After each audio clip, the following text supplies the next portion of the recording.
থাকে 3 মাস এই ছেলের কাছে, মা থাকে 3 মাস ওই ছেলের কাছে। অথচ এই মা বাঙ্গা করে, সূর্যের আলো ঢুকে, বৃষ্টির পানি পড়ে, থাকার জায়গা নাই, একটা খাট ভালো ছিল না, 5টা সন্তানকে বুকের মধ্যে নিয়ে শেষ সন্তানকে বুকের দুধ খাওয়াই খাওয়াই সারা রাত পার করে দিয়েছে। না ঘুমাই কথা বলেন ঠিক কিনা? একজন মা 6টা সন্তান রাখতে পারছে, 6টা ছেলে, একটা মা রাখতে পারে না, একটা মা রাখতে পারে না। এর চেয়ে বড় অবাক আমরা কি হতে পারি? আল্লাহ যে গজব দিয়ে ধ্বংস করে দেয় নাই আমাদেরকে, এটা আগে শুকরিয়া করতে হবে, শুকরিয়া করতে হবে। কথা বলেন ঠিক কিনা?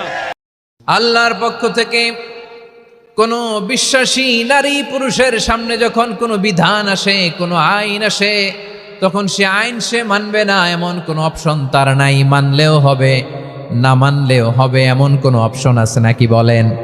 এমন কোনো অপশন নাই। আল্লাহর আদেশ আসার সাথে সাথেই সেটার সামনে আমরা সারেন্ডার। ঠিক কিনা বলেন?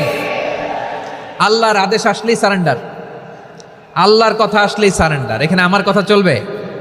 প্রিয় ময়মনসিংহবাসী, আওয়াজ করে বলেন, আল্লাহর আদেশের সামনে আমার নিজের কোনো ইচ্ছা আছে? আমার কোনো কথা আছে? যারা আল্লাহর আদেশের সামনে নিজেকে সঁপে দেয়, যারা আল্লাহর আদেশের সামনে নিজের ইচ্ছাকে বিসর্জন দেয়, যারা আল্লাহর বিধানের সামনে নিজের কথা, খায়েশ সবকিছুকে স্যাক্রিফাইস করে, তারাই হচ্ছে মুসলিম। সুবহানাল্লাহ বলেন।